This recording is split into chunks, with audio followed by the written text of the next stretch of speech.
तो यार देखो, मानना पड़ेगा काफ़ी इम्पोर्टेंट और काफ़ी अच्छा डिसीजन आरबीआई ने लिया है। जिन लोगों के रिश्तेदार फॉरेन में रहते हैं या फिर जो लोग फॉरेन जाना चाहते हैं, अब उनके लिए ये जो एक नई पॉलिसी आई है, उसके चलते चीज़ें आसान हो गई है। तो देखो, काफ़ी इंटरेस्टिंग ये होने वाली है, बिज़नेस से रिलेटेड ही वीडियो होने वाली है। अब आरबीआई ने मेन तो आप इसमें मतलब एंड तक बने रहना। आरबीआई ने जो है, जो रेसिडेंट्स ऑफ इंडिया है, उनके लिए अब फॉरेन करेंसी अकाउंट्स खोलना स्टार्ट कर दे, मतलब खोलने के लिए अलाउंस दे दी है। लेकिन ये जो चीज़ है, वो लिमिटेड सिर्फ़ गिफ्ट सिटी तक है, यानी कि गिफ्ट सिटी में आप कोई भी फॉरेन करेंसी अकाउंट खोल सकते हो। अब इससे यार देखो, मेनली होगा क्या, इससे मेनली बेनिफिट क्या होगा?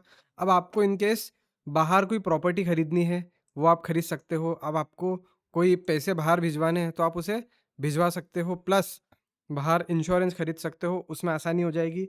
लेकिन और फिर एफडी वगैरह जो हम करते हैं बाहर, वो कर सकेंगे। किसी टाइप का इन्वेस्टमेंट करना है, हम वो कर सकेंगे।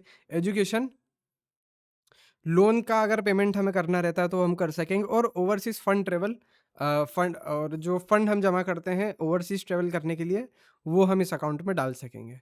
ठीक है?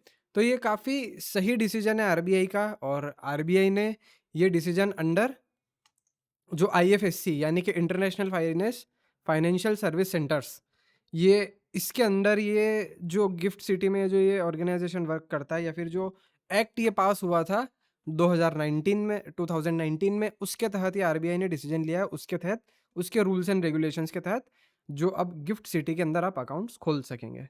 ठीक है?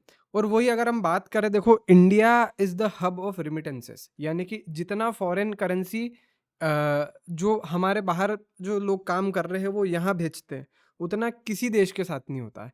इंडिया ने लगभग 2023 में $125 बिलियन के रिमिटेंसेस भेजे हैं, ठीक है? जो कि हमारा लगभग मान लो 2.75% है जीडीपी का, या फिर ये समझो कि 3.40% है जीडीपी का हमारा, अभी की कंडीशन में।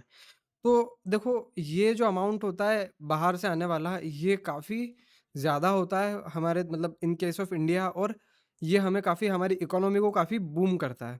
तो इसी चीज़ को ईज़ी बनाया है गवर्नमेंट ने, और इसी चीज़ को अब आने वाले समय में देखते हैं कि अ, होता क्या है, क्योंकि ये जो डिसीजन है, ये अंडर लिबरलाइज्ड रेमिटेंसेस स्कीम के अंडर लिया गया है।